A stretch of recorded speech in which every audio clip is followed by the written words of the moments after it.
that you wrote.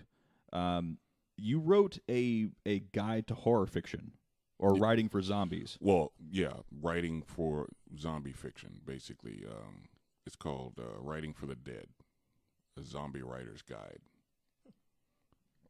It's so without giving it away, what's it about? It's quite anticlimactic, rather. Really, the chapters are short.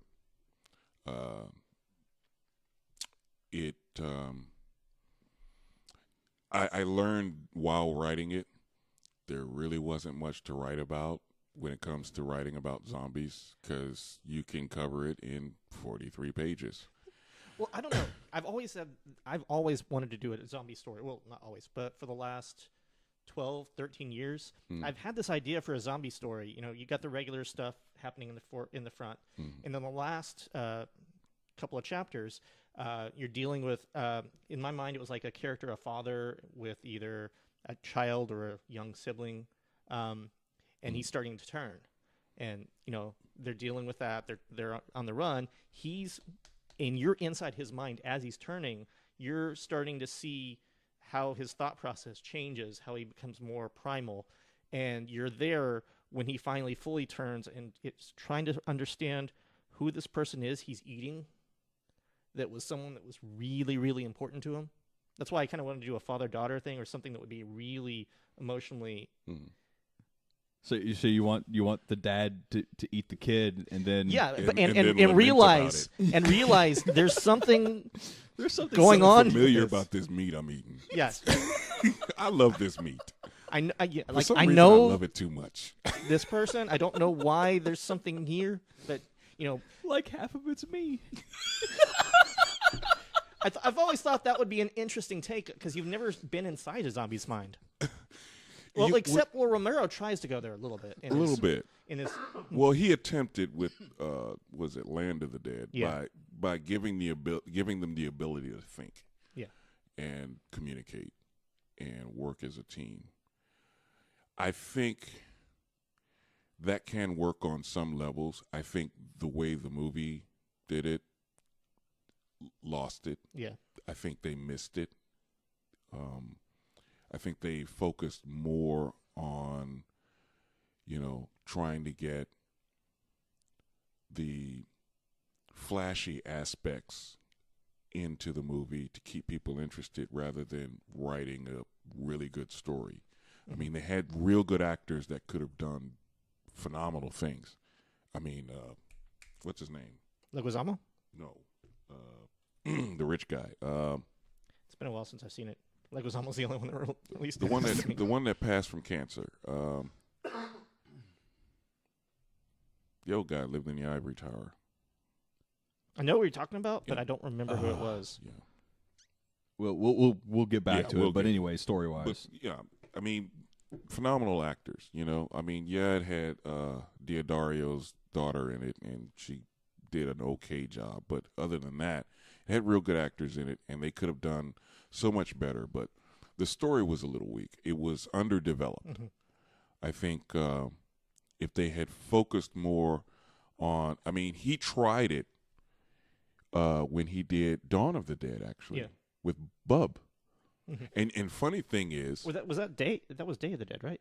Yeah, Day of the Dead with Bub. And the funny thing was, when I went back and watched Day of the Dead, long before Land of the Dead, I was like, you know what? Romero should have expanded on the Bub thing. And I started writing that story, the Bub, writing his story from where Day of the Dead ended up. And because, Bub, he survived at the end. So I was going to write Bub's story, since he was the only zombie in that movie that literally had cognitive abilities, And I was writing down notes and everything, and then, life happened, and I put it aside. And next thing you know, Land of the Dead comes out, and I was like, oh, never mind. Yeah. There was, I guess a sort of synergy that happened, and Romero said, oh, some guy's trying to rewrite my story. Yeah. It always happens that way. I don't know how many different things, like just treatments that I've started putting together. Right. and then maybe the next movie season, the next summer season, I start seeing trailers, and I'm like, Yeah. well, there went that shot. But going back to like the Zombie Writer's Guide, I actually finished that one. It's still on my hard drive. I never actually lost it. Yeah. Because I had it saved on an internet location. But I started writing an actual novel. I'm about 7 chapters in right now. Wow. Yeah. But they're short chapters, nothing over 3 or 4 pages. Yeah. Which is why I have so many chapters. They actually can be condensed into maybe 4. But I write my stories the way I view movies, because I was not trained as a fiction writer. So as the story is unfolding in my head, it's like I'm watching a movie in my head. So I write the story like I'm watching a movie. They're literal cut scenes, I mean, each new scene or act, or each new scene is a new chapter, which is probably why I have so many chapters and need to cut them back. And I try to move the story along rather quickly, because there's a lot that I want to include in there. But it with the Zombie Writer's Guide, I focused a lot on the technicals of literally bringing your zombies to life, making your zombies, why are they zombies? How are they zombies? How they behave, how they move, how did they become zombies? That's the gist of it. And that's why I ended up with only 43 pages. Yeah. Because I just focused on the one aspect of the zombie itself. Because when I started it, there was this big thing, all these zombie movies were coming out, and, all these forums were like, they were arguing over the perfect zombie. They were arguing over what made sense and what didn't make sense. Like in the new 2000 Day of the Dead, Dawn of the Dead, yeah. The remake, a lot of people couldn't deal with the fact that zombies were running. I think that took it to. I've been on the record on this show about that in the past, that I thought that was a brilliant move to make them more terrifying than zombies have ever been. I can see that valid in that respect, as far as making them more terrified for the viewer. Yeah. But for someone who's like, the really nerdy cerebral nerd that says, "No, fuckers," and can I say that? Yeah. Okay. And George A. Romero was like, "No, fuckers, zombies can't fucking run. They're dead." Well, okay, so let's cover why they're dead, or why they can't run because they're dead. Well, first off, you got rigor mortis. They get stiff. But as I looked into it, it wears off. It wears off. Yes, rigor mortis wears off. But then you still have muscular decay and bone decay. So at some point, you can create a zombie that starts off stiff when he first, well, actually, no. If you're freshly bit, you die, and then reanimated as a zombie, you're not stiff. There's no rigor mortis.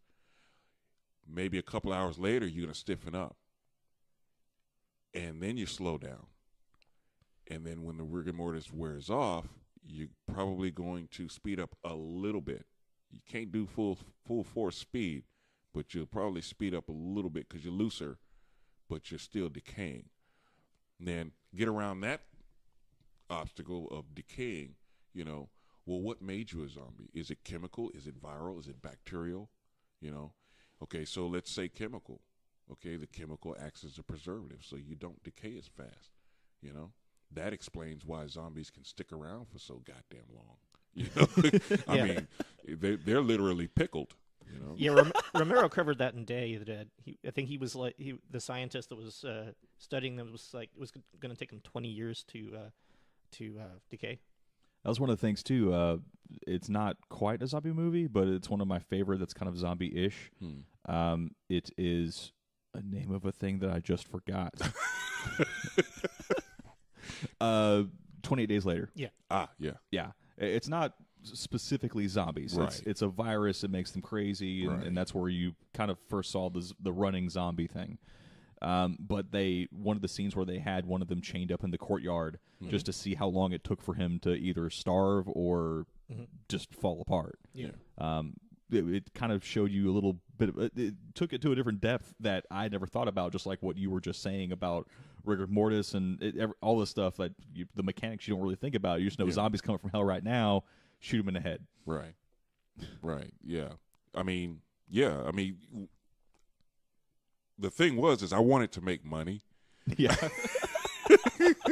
And, I was really into zombie films at the time. So I was like, yeah, let's squash the idea let me just do this book and people will buy my book and they'll be inspired to write about zombies and we'll have better zombies. And then I thought about, when I got to the end of it and I was like, well, it's very short. I covered everything I wanted to cover and it really doesn't answer shit. Yeah. It doesn't make a better zombie because visually it's just a zombie. Yeah.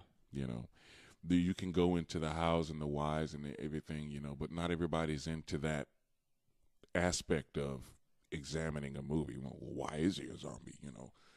I mean, like it's like The Walking Dead. They covered it in one episode. How you became. Yeah, and not really that well. Not that well, but it was good enough that it flew. Yeah. It's viral, and it attacks the limbic system. Mm-hmm. So that's the primitive part of the brain. So it literally kills the rest of the brain, but keeps the limbic system working. Now, if know your biology, the limbic brain is the most primitive brain we have. It's where we get our primitive instincts from. That's like when they say, well, alligators are the most primitive animals because they only have a limbic brain. They don't have the high-functioning brain. Zombie alligators. I think Sci-Fi did that one right after Sharknado 14. God, what haven't they done?